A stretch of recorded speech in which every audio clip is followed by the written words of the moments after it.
next guest is Robert Martinelli. Now, he's the new publisher of Delaware Today magazine. It's been around for over 20 years, but it's undergone a lot of changes recently. I want you to meet the new publisher right now. Hello, Rob. How are you? Good. How you doing? Rob, you're an attorney. Now, how did you get from the law business into this sideline here, publisher of Delaware Today magazine? Well, I went to law school, and after I got out, I worked in the legal business for about a year, and I realized that communications was the field that I should be in. So my family is involved in publishing. I'm from New York, and they have a couple of magazines up there, so I got interested in working on those, and the opportunity came up to come down here to Delaware, and here I am. How long have you been here now? For about a year. Now, what are your responsibilities as a publisher? Well, the publisher has to be I guess the director of a lot of different people, and really give the magazine the push that it needs, the promotion. I guess public relations is a good way to put it. He's the one that has to go out and promote and constantly talk up the magazine, and also come up with the ideas and meld a staff of people together into a product. And as you know, that's a full-time job. Do something like that. And where'd you get your training to do this? Well, I worked... Not in law school. Well, in law school you do, in a way, because in public... Organization and so forth. That's right. Yes. You do a little bit of that, and I guess going to law school, you learn how to deal with people and get up and talk with people, and that's important in the publishing business, because you're constantly meeting new people and relating to them and analyzing problems. That's right. Mm-hmm. And solving problems. Mm-hmm. Now, you're a full-time publisher, and before this, I understand that there really wasn't a full-time publisher for Delaware Today magazine in the past. That's right. Before I was there, well, the few years before I was there, not totally, the magazine had an absentee ownership, basically, and there was really nobody there pushing it. They were turning out a good product, but there was nobody selling that product, and I feel that that's what I'm doing now as a full-time publisher. Now, as a full-time publisher, what are some of the changes you've instituted since your reigns have started? Well, some of the things we've done basically is to give the magazine more variety, make it more appealing to more people in the state of Delaware, make it more interesting.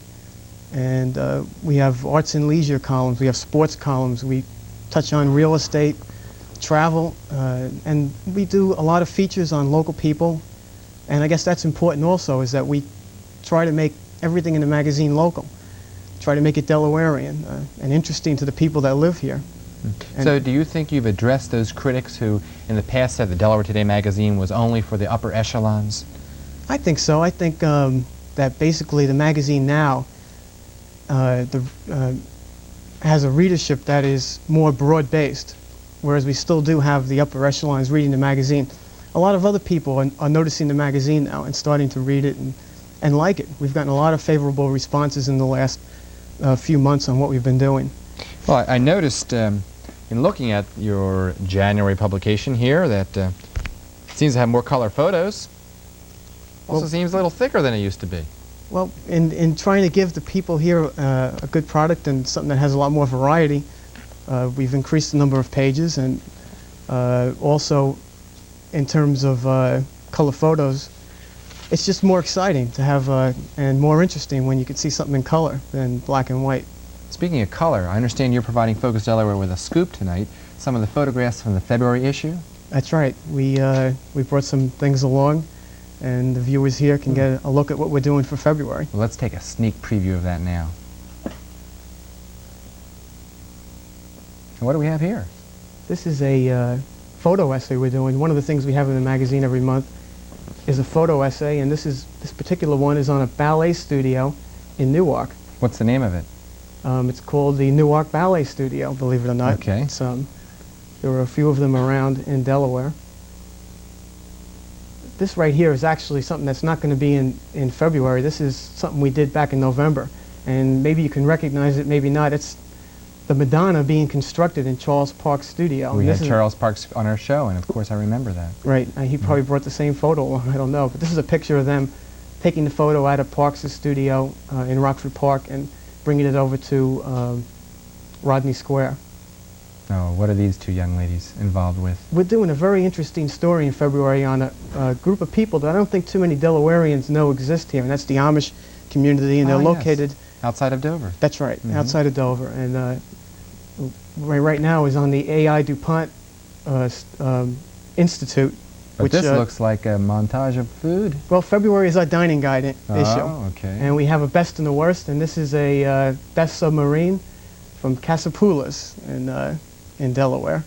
And we're going to be featuring the best and worst of Delaware dining in the February issue also. For all you sub lovers, you know where to go now. Casapoulas, you got a sneak preview on that.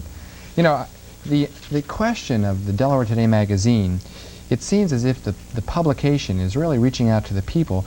The special features you've added, of course, you've added the sports. What are your plans for the future?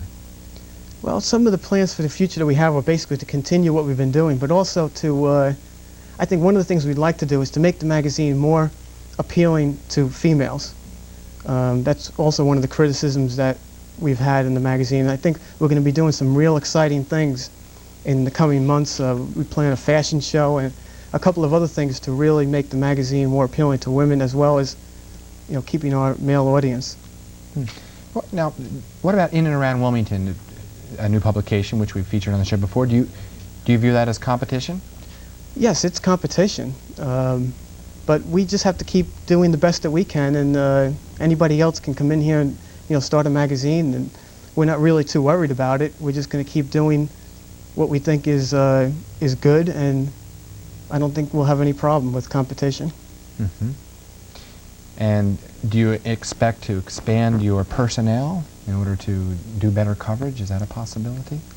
We've been expanding our staff. Our staff has increased over the last few months. We've added more freelance writers to the staff, people that have greater input into what goes into the magazine editorially.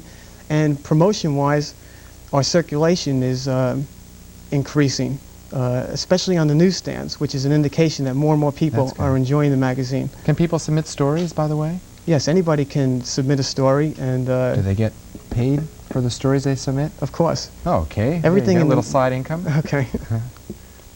Well, Robert, thanks very much for coming on Focus Delaware. Delaware Today is a very important part of Delaware, and we applaud you for your efforts, and I hope you do well in the future with it. Thank you very much.